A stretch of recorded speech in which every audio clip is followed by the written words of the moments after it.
Hi friends, welcome to Basha's Kitchen. Basha's Kitchenல இன்னைக்கு நம்ம உப்பு கருவாடு எப்படி நம்ம வறுக்கணும் அப்படின்றத பார்க்க போறோம். இதுல இன்னைக்கு நான் உப்பு போட்ட கருவாடு, உப்பு இல்லாத கருவாடு ரெண்டு கருவாடையுமே எடுத்து வச்சிருக்கேன். இது ரெண்டையுமே இன்ஸ்டன்ட்டா எப்படி ஃப்ரை பண்றது அப்படின்றத இந்த வீடியோல உங்களுக்கு ஷேர் பண்ணிருக்கேன். வாங்க பார்க்கலாம்.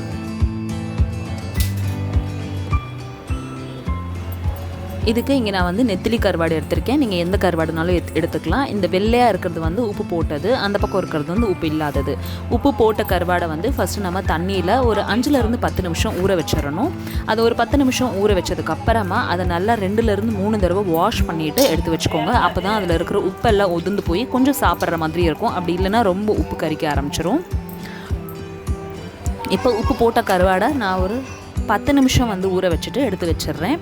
அதே மாதிரி உப்பு இல்லாத கருவாடையும் ஒரு 5 நிமிஷம் வெறும் தண்ணியில் ஊற வச்சுட்டு அப்புறமா எடுத்து வச்சுக்கோங்க. அப்போ தான் கொஞ்சம் சாஃப்டன் ஆகும், நம்மளுக்கு வந்து ஃப்ரை பண்ணும்போது நல்லா ஈஸியாக இருக்கும்.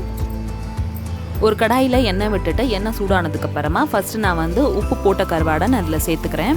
இதில் சேர்த்துட்டு எல்லாத்தையும் நல்லா ஃப்ரை பண்ணிக்கலாம். ஒரு 3லேருந்து 4 நிமிஷம் ஃப்ளேம் ஹை பண்ணி வச்சிங்க, இல்லை வந்து மீடியம்லேருந்து கொஞ்சம் ஹை பண்ணி வச்சிங்கனாலே நல்லா இது வந்து வருந்துடும். பாருங்கள், நல்லா ப்ரௌன் கலராக ஆயிடுச்சு பாருங்கள்.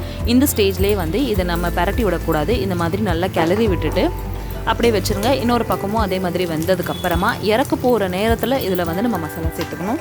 மசாலாவில் நம்ம இதில் உப்பு சேர்த்துக்கக்கூடாது, ஏன்னா ஏற்கனவே இதில் உப்பு இருக்குது அப்படின்றதுனால நான் வெறும் மிளகாத்தூளும் மஞ்சத்தூளும் சேர்த்துக்கிறேன். அதை மட்டும் சேர்த்துட்டு எல்லாத்தையும் நல்லா இந்த எண்ணெயிலே பரட்டி விட்டுட்டு எடுத்துட்டிங்க அப்படின்னா நெத்திலி ஃப்ரை இன்ஸ்டண்ட்டாக நம்ம வீட்டில் தயாராகிடுச்சு. இந்த ரெசிபி ரசம், சாம்பார் ரெண்டுக்குமே நல்லாயிருக்கும். கண்டிப்பாக ட்ரை பண்ணி பார்த்துட்டு எப்படி வந்துச்சுன்னு சொல்லுங்கள். இந்த வீடியோ உங்களுக்கு பிடிச்சிருந்துச்சுன்னா இந்த வீடியோக்கு லைக் கொடுங்க. சேனல் ஃபஸ்ட் டைம் பார்க்குறீங்கன்னா கண்டிப்பாக சப்ஸ்கிரைப் பண்ணுங்கள். இன்னொரு இன்ட்ரெஸ்டிங்கான வீடியோவில் அடுத்தவங்க வந்து சந்திக்கிறேன். தேங்க்யூ ஸோ மச் ஃபார் வாட்சிங். பாய்.